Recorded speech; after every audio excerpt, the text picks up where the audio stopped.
Shit ఆగిపోయింది. నకీలా 1547 ఫీట్లో ఉన్నాయి ఇప్పుడు ప్రజెంట్ మనం. అందుకే కొంచెం బ్రీతింగ్ అది కొంచెం డిఫికల్ట్గా ఉంటుంది గైస్. ఘాటా లూప్ దాటి నుంచి అక్కడి నుంచి కండిషన్ అయితే అస్సలు బాగోలేదు. రోడ్ కండిషన్ చాలా దారుణంగా ఉంది. 10-20 స్పీడ్లోనే వెళ్ళాల్సి వస్తుంది హైబ్రిడ్ గైస్. రోడ్ కండిషన్ అయితే చాలా చాలా వర్స్ట్గా ఉంది. మంచి కింద పడుతుంది మీద నుంచి గైస్. ఇక్కడ ఉన్న కొండలన్నీ చాలా డిఫరెంట్గా ఉన్నాయి. ఇప్పుడు దాకా చూసిన కొండలు వేరు, ఇక్కడ ఉన్న కొండలు వేరు. చూడండి హోల్, దాని గురించి కూడా చూసాను మ్యాప్లోని. ఉంది కదా డిఫరెంట్గా, అది న్యాచురల్గా ఫామ్ అయిందంట. ఈ హై యాటిట్యూడ్కి అయితే తల అంతా అది అలా ఉంది. ఈ నీటిలో రోడ్ బాగుంటుంది అనుకుంటాం కానీ చాలా వరస్ట్గా ఉంటుంది. ఓ మై గాడ్, ఆర్మీ వాళ్ళు వెహికల్స్ తగిలిపోతుంది ఈ పక్క నుంచి గైస్. ఫ్రంట్ లొకేషన్ చూడండి భలే ఉంది డిఫరెంట్గా. ఈ రూట్ అంతా రోడ్ సైడ్ స్టార్ట్ చేశారు. కొన్ని నెలల్లో నాకు తెలిసి ఇది కూడా మంచి రోడ్ అయిపోవచ్చు. 30-40 స్పీడ్ దాటం అంటే ఖచ్చితంగా స్కిడ్ అయిపోద్ది, బ్రేక్ కొడదు. ట్యాంక్ అయితే వచ్చేసాం గైస్. ఇక్కడ టీ ఏదన్నా అయితే కొంచెం మైండ్ రిలీఫ్ అవుద్ది. పిలుస్తున్నారు రమ్మని. చాయ్ హే ఠీక్. 10 నుంచి కొంచెం దూరం వచ్చిన తర్వాత అయితే సగం సగం ఉన్న రోడ్డు కొంచెం తగిలింది. ఇది బెటర్, చాలా బెటర్. చుట్టూ ఉన్న లొకేషన్ చూడండి, అసలు మొత్తం అంతా కాలిపోయి. ओके ओके थैंक यू आते आते हाँ पक्का आते ఓకే గాయస్. ఇక్కడ నుంచి రోడ్ అయితే బాగానే ఉంటుందంట, ఇంక సేఫ్ మనం. అక్కడ చూడండి యానిమల్స్ ఏవి వెళ్తుంది, వీడియోలో కనిపిస్తుంది. ఫుల్గా ఇదే లొకేషన్లో ఫుల్గా చెట్లు ఉండి, పెద్ద పెద్ద చెట్లు. ఈ రోడ్ అంతా నీడగా ఉంటాయి, ఎంత బాగుంటుంది అసలు. ఏదో ఆస్ట్రేలియా ఇంకా బయట కంట్రీస్లో రోడ్స్ ఉంటాయి చూసారు, సేమ్ అలానే ఉంది ఇది కూడా. మొత్తం ఓపెన్ ల్యాండ్ ఇటు అటునే. గుర్రాలు గాడిలో అర్థం కావట్లేదు, చాలా ఉన్నాయి అసలు. అక్కడక్కడ ఒకటి ఒక దగ్గర అయితే గుంపులు ఉన్నాయి. అక్కడ బ్యాక్ సైడ్ అయితే మంచు కొండల్లో కూడా పక్షులు, అక్కడక్కడ కాకులు కూడా ఉన్నాయి. ఎల్లో కలర్లో చిన్న చిన్న గడ్డ ఉంది. ఇక్కడ నుంచి అయితే క్లియర్గా గాడిదలు ఇవన్నీ మొత్తం గాడిదలే. ఆ చిన్న చిన్న పసుపు గడ్డ ఉంది కదా, అవే దాంట్లో పేరుకొని. एग परोठे कितना कितना ओके. मोबाइल सिग्नल्स आते इधर मोबाइल आता है आते ओके. एक एग परोठा ఓకే. లోపల ఎంత బాగుందో నీట్గా. చిన్న షాప్ ఉందన్నమాట అక్కడ. ఇది హోమ్ స్టేస్ మాట. పైన టాప్ చూడండి భలే ఉంది డిఫరెంట్గా. గైస్ మన బండి పరిస్థితి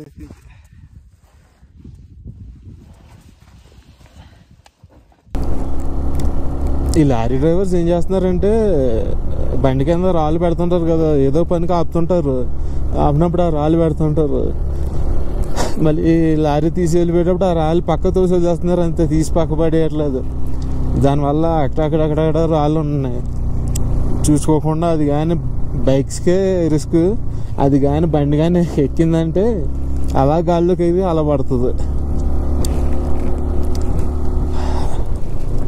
ఈ రూట్ చూడండి, అక్కడికి వెళ్ళి చివరికి, అక్కడి నుంచి అలా అలా అలా అలా అలా అలా చివరికి, ఎక్కడికి ఆ చివరికి ఉంది గైస్. మన బండి హ్యాండ్ ఇచ్చేలా ఉంది, ఎందుకో ఆగిపోతుంది స్టార్ట్ చేస్తుంటే. కొట్టుకుంటుంది, ఎందుకు అర్థం కావట్లేదు. పెట్రోల్ కూడా ఉంది. ఇలాంటి చోట్ల ఇబ్బంది పెట్టిందంటే అయిపోద్ది నా పని. ఇందాక ఒకసారి అలానే అయింది. ఇది ఎక్కువ మోడ్లో ఉండే వాళ్ళు ఏమనుకున్నాను, ఇప్పుడు పవర్ మోడ్లో పెట్టినా సరే అలా కొట్టుకుంటుంది.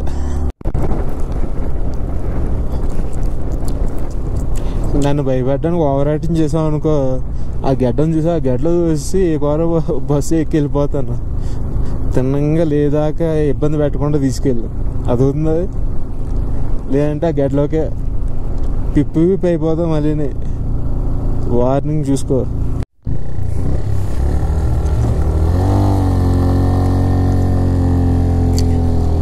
గాయస్ ఫోటో గేర్లో కూడా ఎక్కట్లేదు, ఇబ్బంది పెడుతుంది. అదిగోండి షిట్ ఆగిపోయింది. స్టార్ట్ అవుతుందంట రావదా? ఓకే స్టార్ట్ అవుతుంది. నైస్. చాలా కష్టంగా ఎక్కుతుంది. తనకున్న ఇంజిన్ పవర్కి సరిపోవట్లేదు. ఇది బాగా ఓవర్గా చూడండి. అక్కడి నుంచి ఆ కింద నుంచి అదంతా ఎక్కుంటూ వచ్చాం.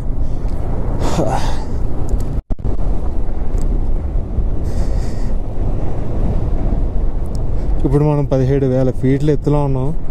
ఇక్కడ కూడా మంచి బీభత్సంగా ఉంది, అసలు దారుణంగా ఉంది. మళ్ళీ లైట్గా హైటెక్ స్టార్ట్ అవుతుంది. ఇక్కడ కూడా కొంచెం దూరం రోడ్లు పోలేదు, అక్కడక్కడ కొంచెం చాలా దారుణంగా ఉన్నాయి. ఇంకెక్కడి నుంచి డౌన్ ఉంటుందేమో. ఇప్పుడు దాకా ఎక్కి ఎక్కి ఎక్కి మీదకి వచ్చాం. అబ్బా ఫ్రంట్ లొకేషన్ చూడండి. ఇక్కడ ఆక్సిజన్ లెవెల్స్ తగ్గిపోవడం వల్ల ఇలా ఉంది. హెడేక్ ఫుల్గా స్టార్ట్ అవుతుంది మీద రాబోతుకి. ఇక్కడ టెంపరేచర్ అయితే ఘోరంగా ఉంది గైస్, మామూలుగా లేదు చలి. గైస్ నా ఫ్రంట్ ఉన్న లొకేషన్ చూడండి ఎంత బాగుంది అసలు. మొత్తం కొండలే, ప్లెయిన్ కొండలు.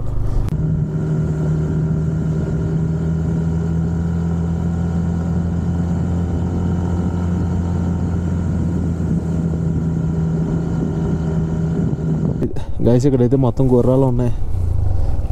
లైట్ గడ్డి ఉంది, ప్లస్ వాటర్ కూడా ఉంది.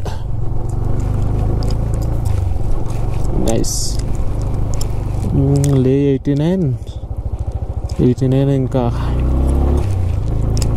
అప్పుడు దాకా సిగ్నల్ రామేమో. ఈ సిగ్నల్స్ అయితే నాకు ఏం అర్థం కావట్లేదు. వాళ్ళకి అక్కడ ఉన్న వాళ్ళకి వస్తున్నాయి, నాకెందుకు రావట్లేదు. పోనీ పోస్ట్ పెయిడే వస్తుంది అనుకోవచ్చు. పోనీ నా దగ్గర ప్రీపెయిడ్ ఉంది, పోస్ట్ పెయిడ్ కూడా పచ్చంగా దీని గురించి తీసుకున్నాను. మరి పోస్ట్ పెయిడ్ అయినా రావాలి కదా. నాకు ఎక్స్ట్రా రీఛార్జ్ కూడా చేశాను పోస్ట్ పెయిడ్కి. వాళ్ళ రీఛార్జ్ ఏమైనా అయిపోయి రాలేదేమో అని.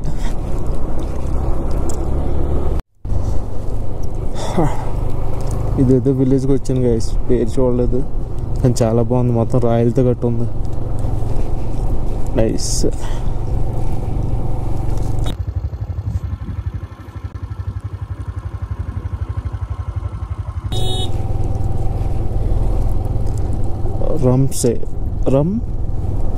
రమ్సే ఊరి పేరు రమ్సే అంటే. అక్కడక్కడ గ్యాప్ ఇచ్చి ఒక్కొక్క ఇల్లు ఉన్నాయి అంతే. మొత్తం అన్నీ కలిపి ఒక 20 ఇల్లు ఉండవు. చిన్న విలేజ్. అక్కడ ఆవులు కూడా ఉన్నాయి, డిఫరెంట్గా ఉన్నాయి ఆవులు. ఇంటర్ సోలార్ అంట. నాకు దాని గురించి ఎప్పుడు ఐడియా లేదు, కానీ ఇక్కడ ఎక్కువ కనిపిస్తుంది ఇంటర్ సోలార్స్. హోమ్ స్టేస్ అయితే ఎక్కడ పడితే అక్కడ ఉన్న ఇబ్బంది లేదు. లెఫ్ట్ సోసామా విలేజ్ అంట. మొత్తం చూడండి చాలా డిఫరెంట్గా ఉంది ఇదంతా. మొత్తం రాళ్ళతో కట్టినట్టే ఎక్కువ కనిపిస్తుంది. రాళ్ళు సిమెంట్ కూడా కాదు, అది రకం మట్టిలా ఉంది చూడడానికి. డిఫరెంట్గా ఉంది ఈ ప్లేస్ అయితే. వీళ్ళు రాళ్ళు మాత్రం చాలా బాగా పేరుస్తున్నారు. అసలు పడకుండా అసలు ఎలా ఉంటున్నాయో ఎక్సలెంట్ పేరుస్తున్నారు. ఇది చూడండి లెఫ్ట్ సైడ్, అంటే చిన్నవి కాదు బాగా హైట్ కూడా పేరుస్తున్నారు. బాగుంది. ఈ లొకేషన్ అంతా డిఫరెంట్గా ఉంది. ఎవ్రీ 50 కిలోమీటర్స్కి లొకేషన్స్ ఆ వైపు మారిపోతుంది, ఒకలా ఉండట్లేదు. అక్కడ ఉన్న ఊర్లు వేరుగా ఉంటున్నాయి, ఇక్కడ ఉన్న ఊర్లు వేరుగా ఉంటున్నాయి. అక్కడ వాళ్ళు చేసి వేరుగా ఉంటున్నాయి, ఇక్కడ వీళ్ళు చేసి వేరుగా ఉంటున్నాయి. అంతా చేంజ్ ఉంటుంది వెళ్ళే కొలిది. ఇంకొక 70 కిలోమీటర్స్ లే. ఇక్కడ ప్రతి ఊర్లో బాగా ఎక్కువ ఉంటున్నాయి. దానికి బోర్డు ఇంకే డీటెయిల్స్ లేవు. మరి నేను ఒక గది కింద తలుపు ఉంది, కానీ చుట్టూ ఇంక మొత్తం ఏమీ ఎంట్రీ లేదు. డిఫరెంట్గా ఉంది. ఏముంది గైస్ లొకేషన్. కొండ చూడండి. ఇప్పుడు దాకా మనం ఎన్ని రకరకాల కొండలు చూసాం, ఇదో రకం కొండ. చాలా డిఫరెంట్గా ఉంది. మొత్తం ఇవన్నీ అవే. అక్కడక్కడ రెడ్డిష్గా కూడా కనిపిస్తుంది. వెల్కమ్ టు మీరు విలేజ్ అంటే ఇది. 4 ఇల్లు కనిపిస్తున్నాయి ఈ విలేజ్లో. ఓకే ఓకే, ఆ చివరి కళ్ళలో ఉన్నాయి ఇంకొక 5 houses, మొత్తం 10 ఉంటాయి. ఈ ఊరు గోడలా ఉంది, రైలు పేసేసారు ఉన్నాయి కదా అని. ఇక్కడ నుంచి కొంచెం చెట్లు కూడా పెంచుతున్నారు. ఏ టైప్ చెట్లు, మన సైడ్ ఉన్న చెట్లు కాదు, ఇది డిఫరెంట్గా ఉన్నాయి. మొత్తం కొండల మధ్యలో ఉంది ఊరు. మీరు ఊరు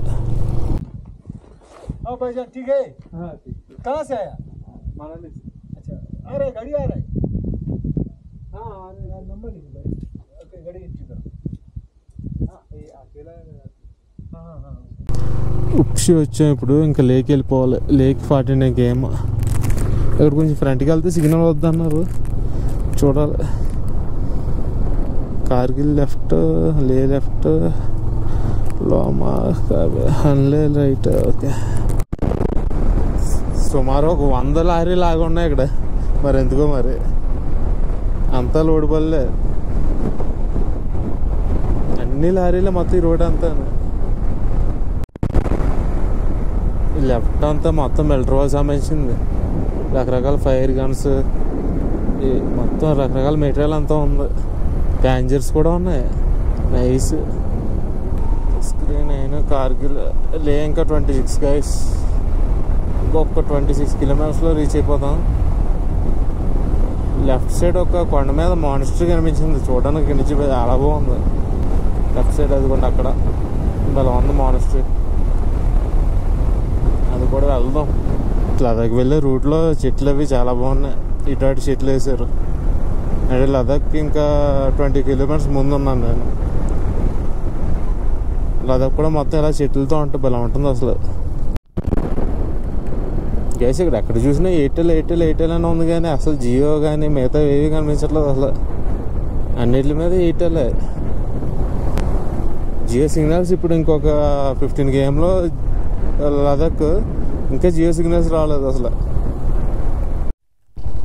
గైస్ మనాలిలోనే ఇక్కడ కూడా ట్రాఫిక్ ఎక్కువలో ఉంది. ఇప్పుడు దాకా బాగానే ఉంది, కానీ ఇప్పటి నుంచి కొంచెం హెవీగా ఉంది. లే దగ్గరలోకి వచ్చాక లేక్ వెళ్ళే రూట్ ఇలా ఉంటుంది గైస్. చుట్టూ కొండలు ఉంటాయి, చెట్లు కూడా అక్కడక్కడ చెట్లు ఉన్నాయి. పర్లేదు, నీట్గా బాగుంది.